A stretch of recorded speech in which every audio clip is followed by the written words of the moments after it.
할렐루야. 오늘도 함께 광야 이야기 출애굽기 말씀 묵상하는 모든 분들을 주님의 이름으로 축복합니다. 오늘의 말씀은 출애굽기 4장 18절부터 31절까지입니다. 모세가 그의 장인 이드로에게로 돌아가서 그에게 이르되 내가 애굽에 있는 내 형제들에게로 돌아가서 그들이 아직 살아있는지 알아보려 하오니 나로 가게 하소서. 이드로가 모세에게 평안히 가라 하니라. 여호와께서 미디안에서 모세에게 이르시되 애굽으로 돌아가라. 내 목숨을 노리던 자가 다 죽었느니라. 모세가 그의 아내와 아들들을 나귀에 태우고 애굽으로 돌아가는데 모세가 하나님의 지팡이를 손에 잡았더라. 여호와께서 모세에게 이르시되 네가 애굽으로 돌아가거든 내가 네 손에 준 이적을 바로 앞에서 다 행하라. 그러나 내가 그의 마음을 완악하게 한즉 그가 백성을 보내주지 아니하리니 너는 바로에게 이르기를 여호와의 말씀에 이스라엘은 내 아들 내 장자라. 내가 내게 이르기를 내 아들을 보내주어 나를 섬기게 하라 하여도 네가 보내주기를 거절하니 내가 네 아들 네 장자를 죽이리라 하셨다 하라 하시니라. 모세가 길을 가다가 숙소에 있을 때에 여호와께서 그를 만나사 그를 죽이려 하신지라. 십보라가 돌칼을 가져다가 그의 아들의 포피를 베어 그의 발에 갖다 대며 이르되 당신은 참으로 내게 피난편이로다 하니 여호와께서 그를 놓아주시니라. 그때의 십보라가 피난편이라 함은 할례 때문이었더라. 여호와께서 아론에게 이르시되 광야에 가서 모세를 맞으라 하시매 그가 가서 하나님의 산에서 모세를 만나 그에게 입맞추니 모세가 여호와께서 자기에게 분부하여 보내신 모든 말씀과 여호와께서 자기에게 명령하신 모든 이적을 아론에게 알리니라. 모세와 아론이 가서 이스라엘 자손의 모든 장로를 모으고 아론이 여호와께서 모세에게 이르신 모든 말씀을 전하고 그 백성 앞에서 이적을 행하니 백성이 믿으며 여호와께서 이스라엘 자손을 찾으시고 그들의 고난을 살피셨다 함을 듣고 머리 숙여 경배하였더라. 아멘. 이제 모세의 두려움과 의심은 사라진 것일까요? 모세는 미디안 광야를 떠나서 애굽으로 돌아가기로 결정합니다. 그런데 어찌 된 일인지 모세가 광야를 지나가는 길에 하나님께서 모세를 만나 그를 죽이려고 하는 장면이 나옵니다. 이 본문은 해석이 어려운 본문 가운데 하나입니다. 오늘 함께 말씀을 통해 몇 가지 생각해 보면서 은혜를 나누기를 원합니다. 첫째는 하나님은 그 택한 자를 지키신다는 것입니다. 오늘 하나님께서는 모세에게 애굽에 가면 하나님이 보여주신 이적을 행하라고 말씀하십니다. 그러면서 이야기하기를 하나님께서 바로의 마음을 완악하게 하셔서 백성을 보내주지 않을 것이라고도 말씀합니다.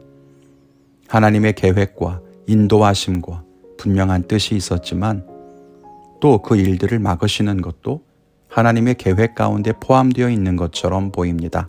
그때 말씀하시기를 바로가 하나님께서 장자와 같이 여기시는 이스라엘을 보내지 아니하였으니 바로의 아들 그 장자를 죽일 것이라고 말씀하십니다. 우리가 나중에 다룰 10가지 재앙 가운데에서 마지막 10번째 장자의 죽음은 그때 결정되는 것이 아니라 이미 하나님의 마음과 계획 속에는 들어 있었던 것입니다.